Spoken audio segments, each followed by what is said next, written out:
Hello everyone, it's Michael here, or White House Films as I'm mostly known, and I'm here to give you guys a wee small update to let you know what's happening on the main channel, as well as my second channel, which is dedicated to miniature railway adventures.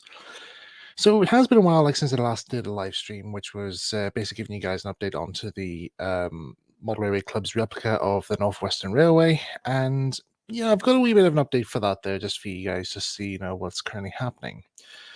So I've just got a few things to go through here. I've got a wee list here of stuff that I want to talk to you guys about, and yeah, hopefully that'll keep you guys all up to date as to what things are going to be happening this year.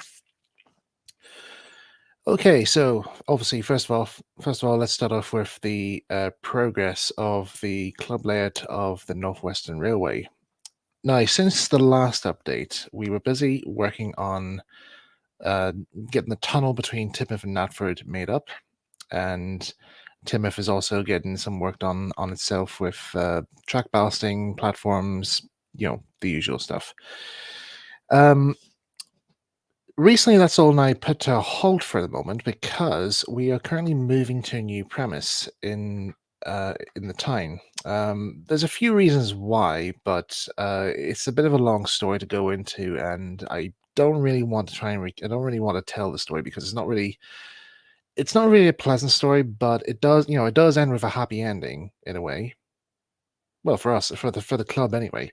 But anyway, um, the ending to the whole to all this here is that we're going to be moving to a new location, which is a bit more big. It's 3 or 4 times bigger than the wee room that we were put in before, which is much more convenient for us. And plus, we have heating, we have access to water, and so forth. We have all the stuff we need.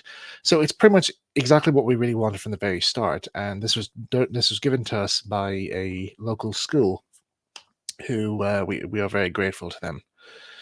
So hopefully, we'll be moving into the new premise next week, and hopefully, all should be going quite well. So once we move into our new premise, what the next thing that's going to be done that's going to be sorted out is to try and divide out what all needs to be done left to the layout to get ready for this year's show in November. So we have to get the tunnel between Nafta and Timoth sorted out. Timoth will not always be completed in time for the show. We'll try and get what we can done, but chances are it'll still remain in a sort of like a work in progress state. But we do want to try and maybe aim for Natford to be in exhibition worthy condition. So hopefully that will be, you know, that'll be good for people seeing it at the show. And plus, it's in a state now where we can get it all done and synced and all that there stuff. That's pretty much it, really. Um, and yeah, and then of course we have to do the return loop track, and then of course we need to try and make sure we do have the whole layout wired up. It's all set and ready to go.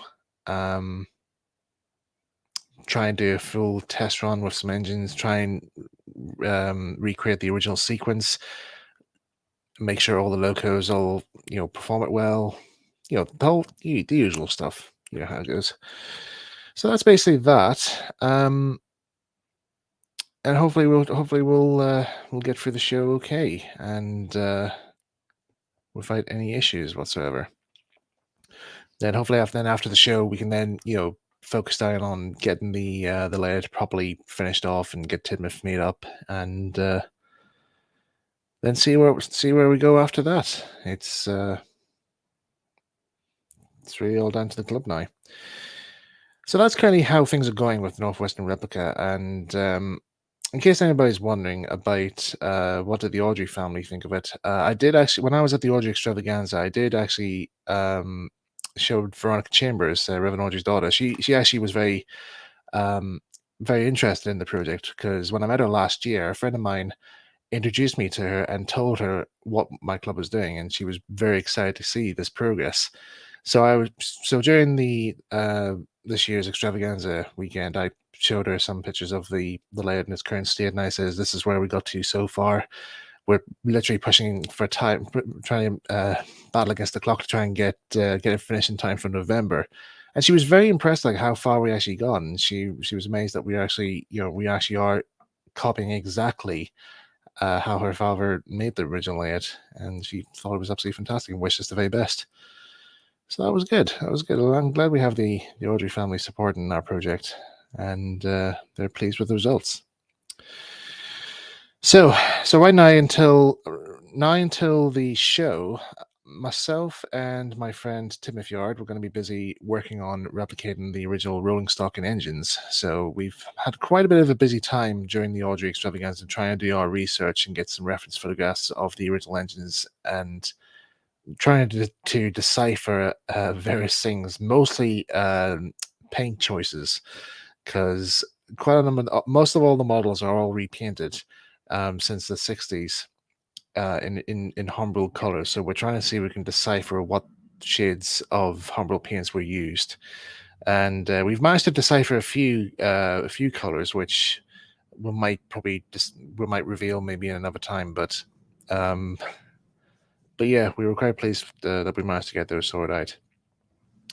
So the next engine that's currently working on is actually on my list of engines to make. So Gordon is definitely uh, on the approach of nearly getting finished because during the summer I actually managed to finally get his wheels sorted out on the Triumph chassis because it was causing me such a head scratcher.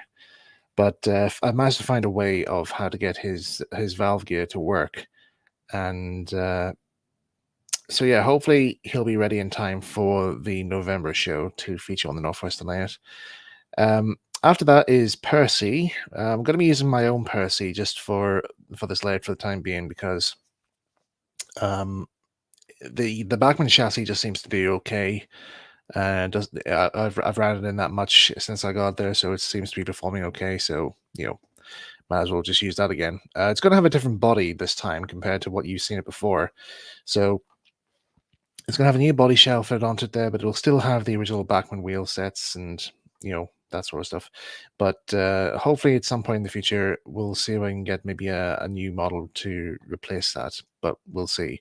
Chances are, I might just do Percy Mark II as a spare engine because that seems to be a bit of a I don't know. It seems to be a bit of this model seems to be a bit of a thing between me and some of my friends. We were just kind of thinking, like, is this our favorite version of Percy, or is it our most hated version? We don't know. We actually have no idea. But I'm kind of like I like it.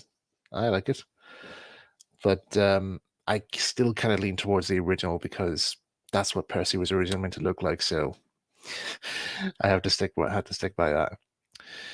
So anyway, that is pretty much it for the updates regarding to Northwestern Replica. Moving on to the next item, which some people have been asking me a few times, but people don't think it's ever going to happen again. It's ever going to happen, and that is Branchline Engines, my little fan film.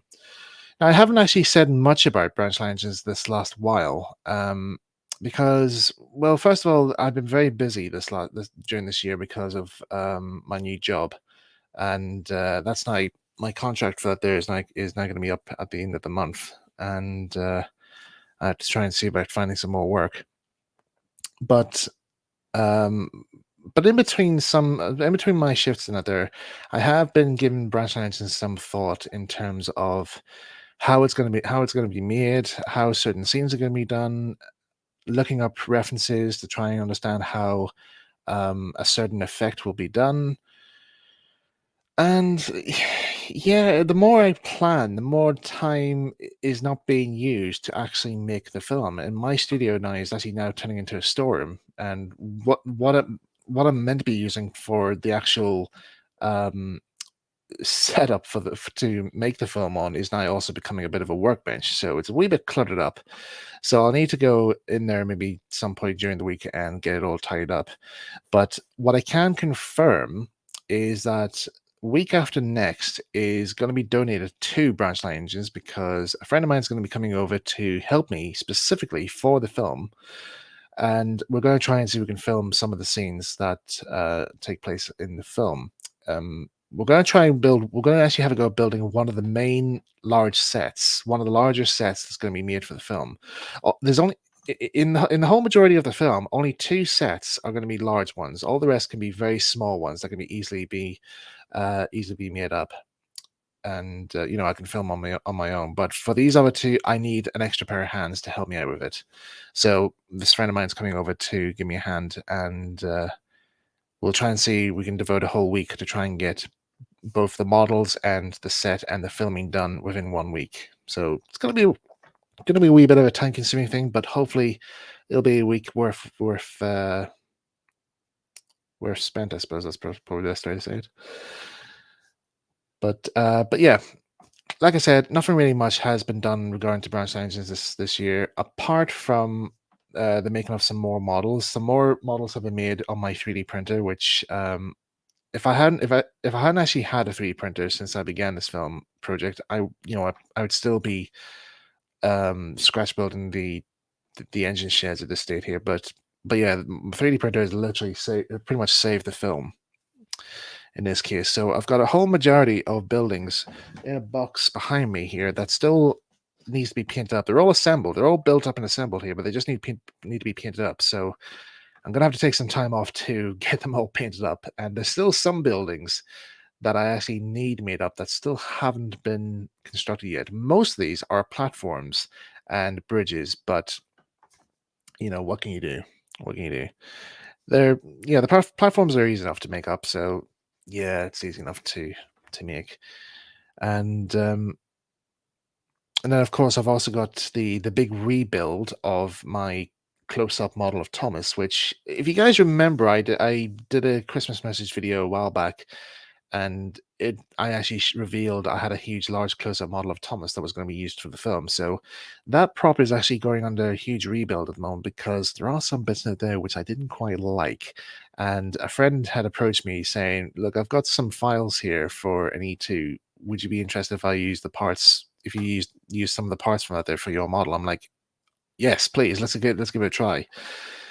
So so yeah, that user has been a huge help with this project there, and been keeping them updated with all how the prints turned out and how they look on the model, and the model is pretty much like nearly ready to be painted now. So yeah, I'm gonna give it a full new repaint, um, get it all ready here, and I also need to make up another version, another close-up model of Thomas for other shots, as well as close-up models of Percy, Toby, Daisy, you know, all that sort of stuff, as well as close-up ones of Annie and Clarabelle, some Troubles and Trucks. It's going to be a very time-consuming thing, but it will be worthwhile seeing.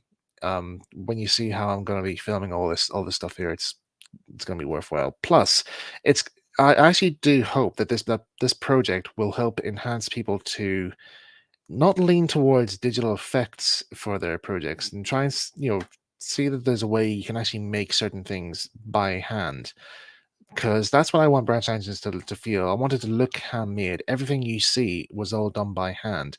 Yes, there is going to be some matte painting here and there, and there is going to be some digital incorporated effects, but all these effects are going to be done in studio and then just digitally enhanced in. So there's not going to be any library type stuff you would get online that's going to be used for this film. It was used for the teaser trailer at the very, very start, but that was only just a test to see what can be done. But everything else, it's all going to be done in studio.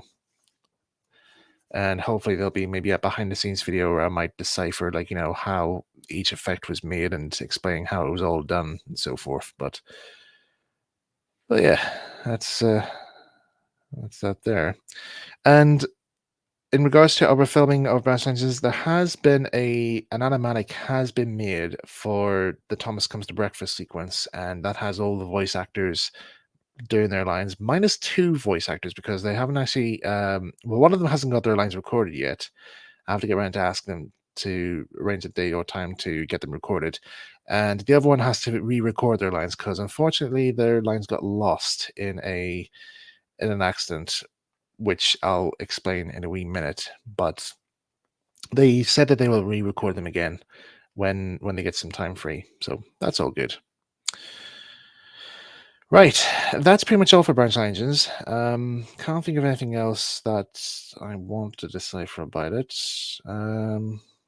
No, I think that's pretty much it. That's all I can think of right now. But oh yeah, other than the other thing I would probably say about it is I don't know exactly when the film's going to be finished. It's just going to be when I can get free time in that there. It's just going to take a while to do. Anyway, moving on to the next item, which is Sordo Dan Daman has mentioned, when's Modeler's Corner and guests returning? Yes, back to Modeler's Corner.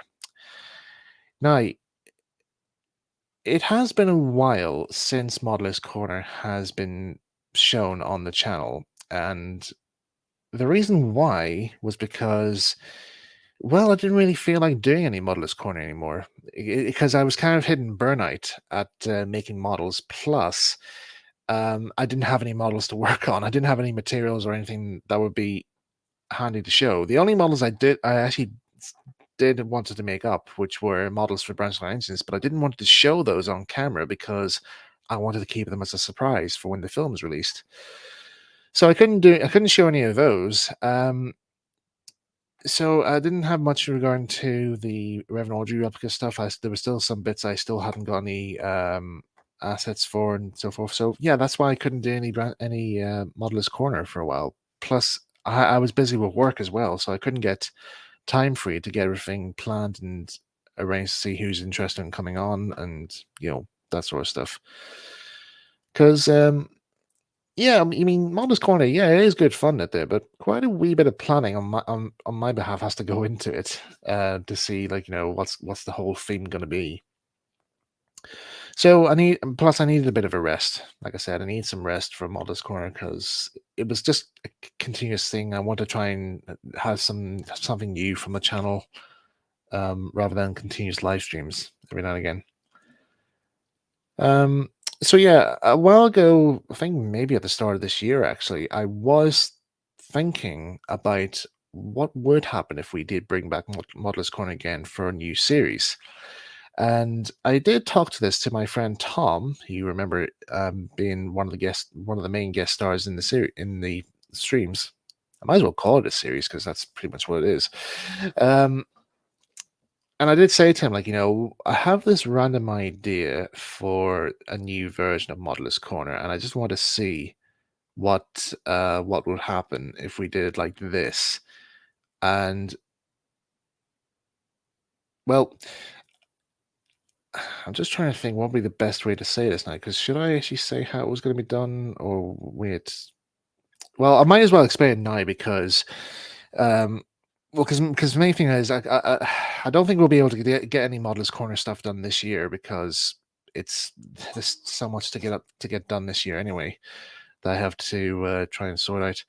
But anyway, what the original plan was for Modeler's Corner. Modeler's Corner was originally going to be planned to be filmed this year. This time this year, for its fourth series. And the idea was that it was going to be broadcast live, but it wasn't going to be live, so to say. So Modeler's Corner was going to be mostly comprising of a series of pre-recorded videos that will be collaborated together, and they would be segmented into each other in a sort of in a certain way. So each Modeler's Corner episode for the fourth series would have a particular theme, and each guest modeler who takes part in the Modeler's Corner stream would have to make a model that relates to the theme of the scenario in question, and they have about 15 minutes screen time to get whatever it is the model they're going to do made. So yeah, that's not really much a good deal of time, but like I said, with once it's all pre-recorded stuff that you can edit stuff in, try and make it look very professional TV stuff and out there. And then come the very end of Modeler's Corner, I'd say Modeler's Corner, the fourth series would probably be comprised of maybe 2 hours worth of footage per modeler. And so let me see, different segments, there'll be like 8 segments altogether, with some segments relating to reference material and so forth, or maybe look at shows or even have the gallery. Yes, we even had plans to bring back the gallery, which I was surprised actually turned out to be a favorite of everybody's. And I was quite sad that I didn't actually include it in the last series because everybody really wanted that back. So yeah, the gallery was going to make a return in this new series. But one of the main things that I actually did really wanted to do for the new series of Modelers Corner was at the very start of each episode, the intro for Modelers Corner is going to be would be different. So it would all play as a tribute to classic children's TV. So if you want to know what I mean, it would basically start off with the first idea was to have the intro of Modelers Corner to be in the style of Chucklevision. And then you would see little figures of me and Tom run on screen, pushing out the letters of Modelers Corner, and up and above us would be like clips of the previous live streams of what we were making and so forth. And I would try and see if we can get the guests to sing the theme song in the tune of Chucklevision. So it would basically just be Modelers Corner, but just in the style of Chucklevision. So that was going to be that theme, and it was also going to start in a bit of like a kind of like a Chucklevision's comedy style storyline. So like the whole episode would have like a whole storyline to it regarding to the whole scenario of the modeling subject. It's a wee bit complex here to try and think here, but it kind of makes sense to me in a way. And then there was another segment that another episode where we would start off, but it'd be in the style of Mr. Ben, and this was actually going to be a tribute to the series' creator, who passed away this year. And so I had done an animated. I had done an animated intro of the Mr. Ben theme, but if you watch Mr. Ben, when you see the wee wheel that shows all the different costumes that he wears. In the wheel, there'll be all the different people who's going to be featuring in Modelers Corner that episode, and what they're all going to be working on before it starts off as a generic Mr. Ben episode. And so instead of changing into a costume in the costume shop, Mr. Ben would change into me, and he would appear as I would appear as a Mr. Ben character. And when he walks through the door to go into the magic world, it would then transition to live action, where I would step out from my door in my workshop, realize I'm now a live action character. I'm like, oh, okay, let's start. And that would be the start of the episode. And, of course, we would end with end the series, end the episode with, the same Mr. Ben style as well. So yeah, it was going to be it was going to be a wee tribute to the original creator and his art style as well. There was going to be some. I can't remember if there was going to be one that was going to be done. One intro that was going to be done in the style of Postman Pat, but I'd say that would probably cost quite a bit to do. But I wouldn't say it's not possible, because I have done Ivor Wood style animations before. If you've seen my stop motion animation, Some Assembly Required, please do check it out, because that was a huge tribute to Ivor Wood that I did for my final year of university. But anyway, so yeah, all that stuff, all these like stuff that was planned for Modelers Corner, that was all ready made and ready to be incorporated into these new episodes. But why has it all been stopped? Well, what happened was a couple of months back, my computer had a bit of a fault in it. I don't actually know what happened. It was basically it started up, and it was constantly on boot up mode, like constantly in a boot up loop. Wouldn't load up, wouldn't go up into its main menu or so forth. I just kept getting a loading screen the whole time. So I took it into the computer shop, and I said, "Look, I'm getting this boot up loop constantly here. I don't know how to fix it here. Do you guys know what's wrong with it?" And they couldn't seem to find out what it was, and they said if I leave it in, they'll leave it to their tech guys and see what they think. They got back to me on the Monday, and they said, "Right, we found the problem here. Is that there's a software update fault, which has actually caused your computer to seize up." I says, "We can fix it here, but the only thing is that we have to wipe it all of all your files and software." And I was like, "Oh, for goodness sake!" Right? Okay, that's fine. So all the original files for Modelers Corner, the new series, got all deleted in this computer swipe thing here. Some traces of it has surfaced on a cloud drive that that I have, which I didn't actually realize I'd saved some of the stuff onto it.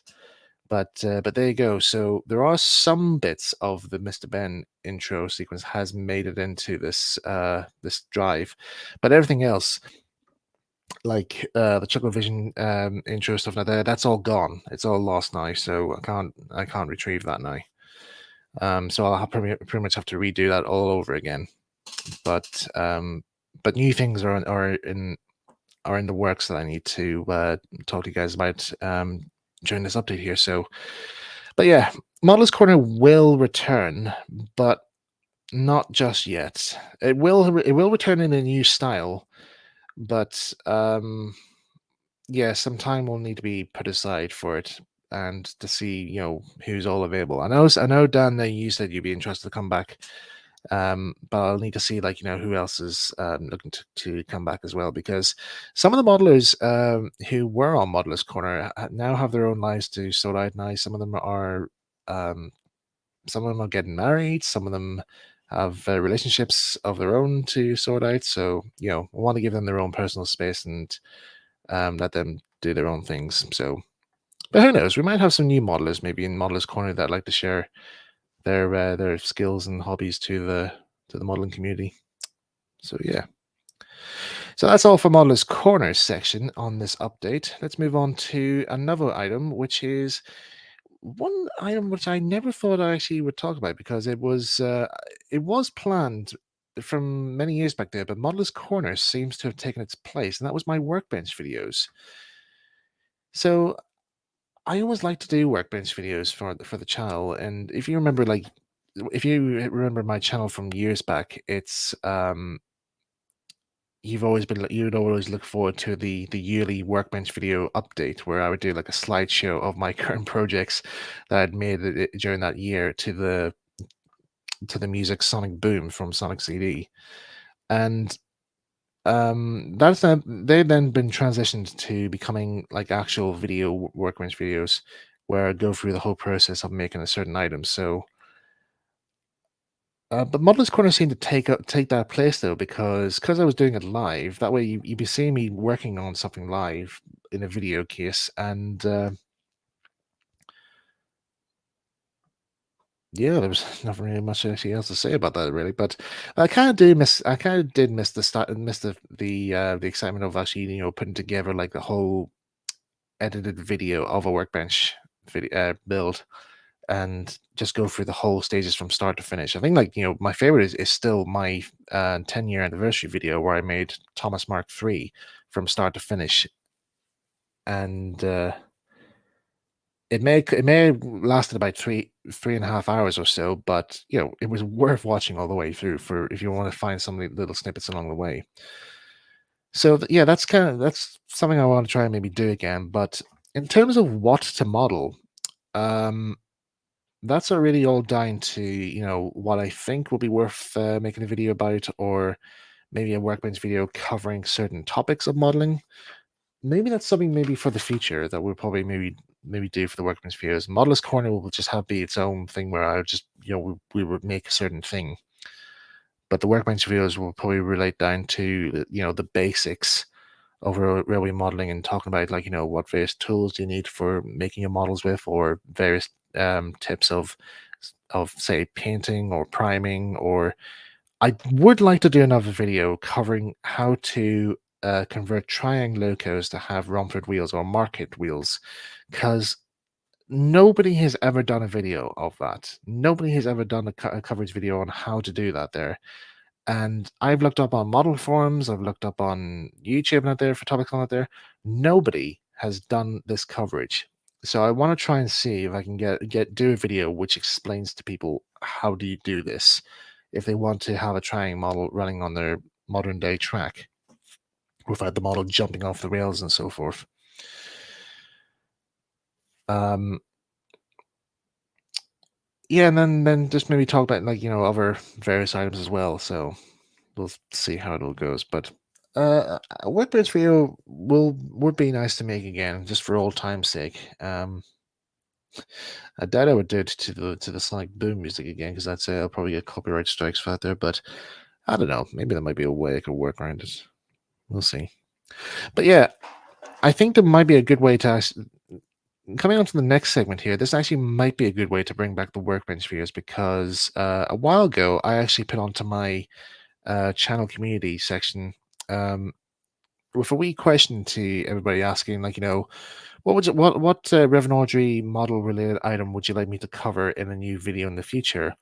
Some of it related to continuing on the Toby build, um, make the Triang Ginty version of Thomas, solve the Graham Farish Henry issue, um, and then then the other one was have another go at Farquhar Mark II. And the one that got the most results was have another go at Farquhar Mark II.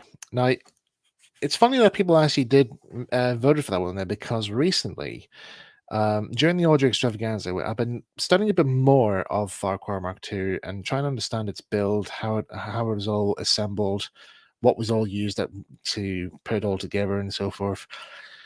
And I think I was able to decipher exactly what was all needed. And it turns out there were a few mistakes I had made with my previous attempts. The first one, and the one that did surprise me the most, was the baseboard was the wrong size. All my baseboards I made for Farquhar Mark II are the wrong size.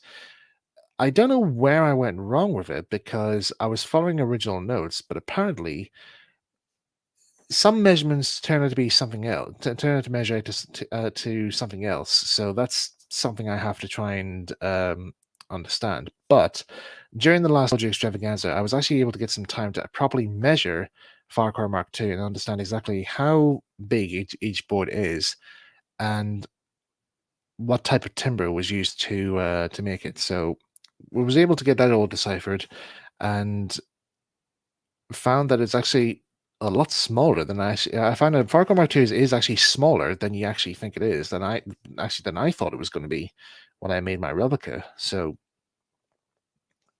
yeah, it still surprises me that layout still has a few surprises that still surprises me to this day. So, but anyway, this winter I am going to see about having another go at Farquhar Mark II because I really do want to try and make this layout, which won't actually take it for shows, but maybe it might be a nice additional feature for the Northwestern layout because there were talks about it. Like, should we include Thomas's branch layout or not? I'd say with Farquhar Mark II, it could be a good way of incorporating that into the Northwestern layout in some way, but we'll just have to see, really. Um, But yeah, I will be covering a new workbench video series dedicated to the building of Farquhar Mark II and see where we all go from there.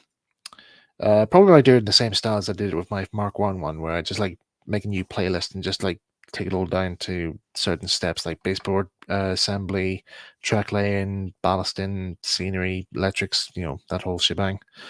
Um, the electrics are probably going to be one that probably might take a while to sort out because I do remember in my first attempts at making Farquhar Mark II, the electrics took forever to do, and yeah, I do remember I actually did lose my. I do remember one stage I did remember losing my temper whilst doing the electrics, but that's a whole different thing altogether, really. But there is a way now. I've actually managed to find a simpler way of actually doing the electrics, so hopefully that'll be a bit more. Um, that'll be a bit more easier come the time of doing it, really. So yeah, hopefully this winter I'll do a new series of videos where I'll cover the build of Farquhar Mark II, and hope you guys will enjoy them when they come out. And finally, in this update video, is we're going to talk about the second channel that I have, which is dedicated to miniature railway adventures, and what's happening with it. So, I don't actually know exactly how I'm going to go about talking about this one here because, well, I don't actually know if I should continue miniature railway adventures or not. Part of me thinks I should because it's for nostalgic purposes, and plus it's paying tribute to a place that's now unfortunately gone. And and plus, it was also, not many people actually know this actually, but Miniature Railroad Adventures was actually what um, helped me become a writer for, like, for TV and stuff like that. So nobody ever really knows about this here, like, and I keep saying to them that, but they don't. Something I don't know. Some people just don't believe me. But yeah, Miniature Railroad Adventures does have a lot of background to it, um, re- regarding to how it was made and what it's actually done for my own mental well-being. And to discontinue there might just seem a wee bit, you know, inappropriate, if in all fairness. But I don't know. If I enjoy writing it there, I'll keep writing it there. But anyway, let's just talk about this here. What's happening so far with it? So, uh, with the closure of the basis for the series, which took place last year, there has been a bit of a slight gap with making the series and continuing with making new audiobooks and so forth.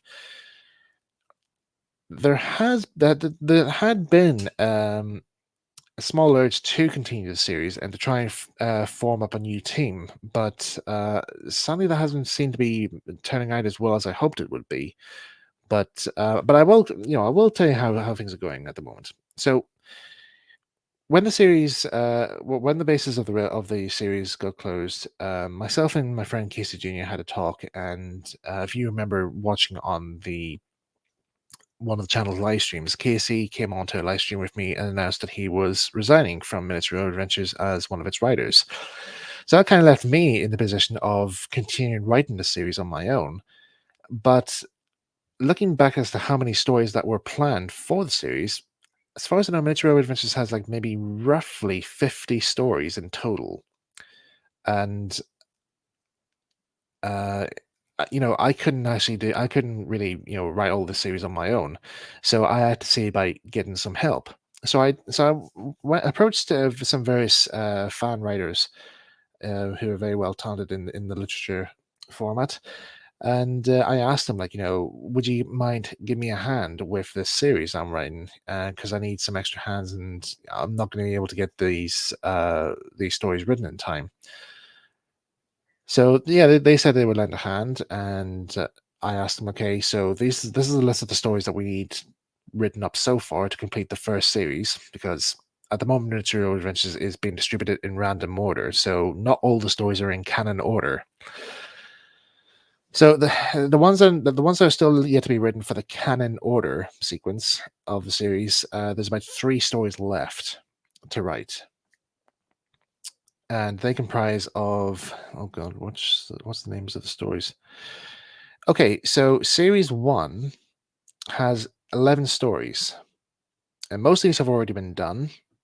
Um, One in particular has been removed because it was not really essential. It wasn't really an essential story, but has been used. The story plus from it there has been used for another story. So we'll just disclose it there. So yeah, basically, series one will have 10 stories in general.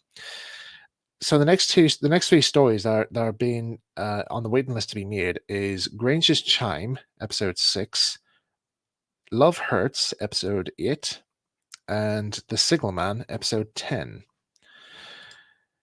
So these are the last 3 stories that are still yet to be written up. So Grange's Chime is still in the process of being written up. It's not near halfway point though, so it's a very slow going one here to sort out. There are other stories that are being sorted out for maybe adapting for audio purposes, but not entirely sure yet. But hopefully, with these new writers here, they'll be able to help us out. We have got one writer who's also in the chat right now. That is Tank Engine 97. He's very generously come on board with helping out with Miniature Railroad Adventures, and he's taken one of the stories and made it into a script. And I've had a look at it there, and he definitely has the series, has the format down to a T. So yeah, he definitely knows what he's doing when it comes to writing for the series. So good work to him, and I wish him all the very best with his next story. That I can't remember if I issued him with the next story, but I'll probably maybe mention it to him maybe afterwards. But for the other writers who I asked to help out there, they're currently busy with their own things right now. So I don't want to be that person who just like pokes them to say, "Hey, you promised me you'd do this here. Where is it?" You know, I'm not that kind of person. But if there is a bit of a time where I do need them to maybe get a move on, there might be a bit of time where I would just say, "Would you mind please spend some time focusing on this, please?" Try not to be like too demanding, really.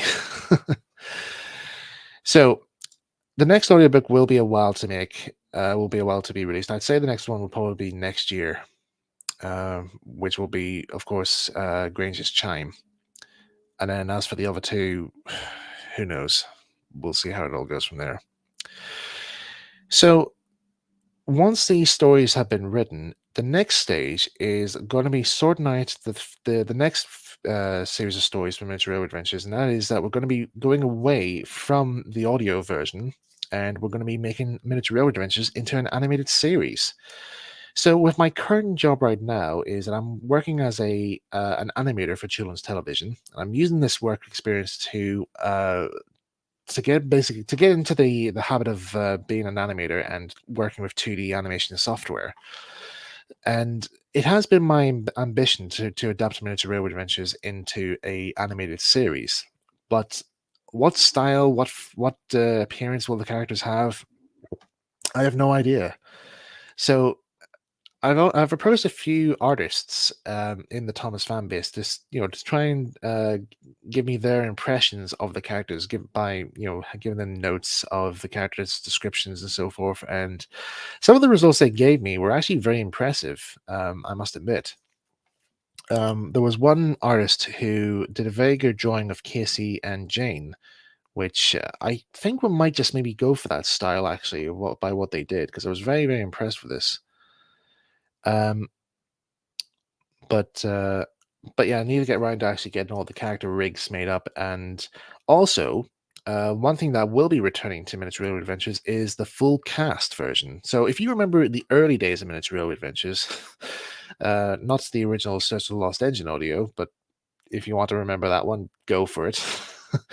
I still cringe every time I listen to the original version. But anyway, the original versions of Miniature Railway Adventures were all done with a full cast, and we're going to be bringing that back for the animated series. The One of the main things that we're going to be changing to the series the, um, is that I'm not going to be playing my character in the series, Whitehouse. I will have a role in the series. I might play the narrator, but I'm gonna step down from playing my character and just be the what is it SAF called, the narrator, the disembodied voice. So at some stage, I will be announcing auditions for cast members for Miniature Railway Adventures. So somebody might want to play me. That'll be cool, wouldn't it? but uh, but yeah, we'll see how we go. I'll see how we get on here. It's still very early days yet here. So once I have a style and character design sorted out and finalized, then we'll see about uh, getting the series underway. But yeah. SB Track Tales, will it be a YouTube only thing or will it be on television? I'd say it's gonna be a YouTube thing only, I'd say. Though I don't know, I might maybe have it released on a private website or so forth. I don't know really. But we'll see how we go from there, really. Um, one other thing I will say here regarding to Miniature Railway Adventures, in case anybody's wondering, like, how long will the series go on for?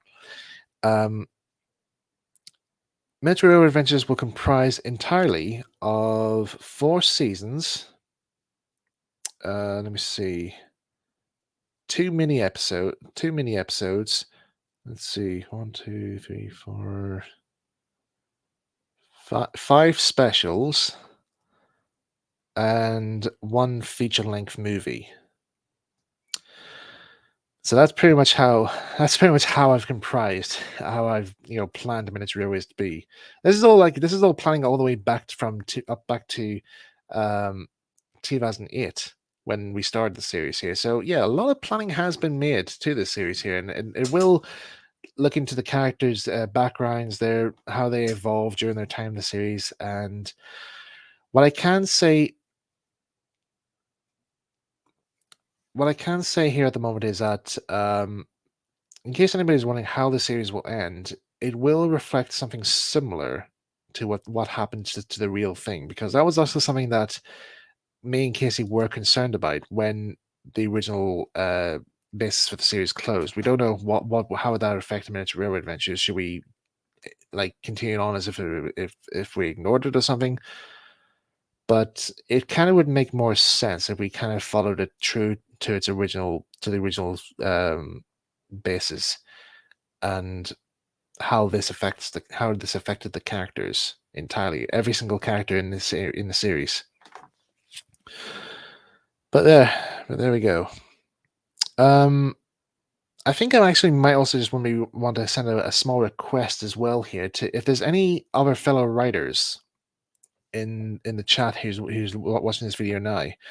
I know I mentioned early on here that I was asked when I was talking about Mitch Rowe about sourcing out new writers out there. I am looking for somebody who is good at writing feature-length novels, or is good at making good. What's the best way I can describe this here?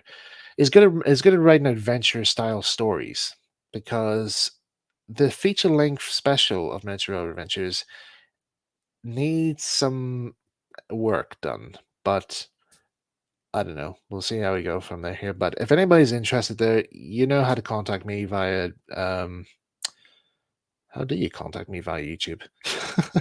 uh I don't know, maybe if any of these are on Discord, you might find me on Discord. So you might find me through there.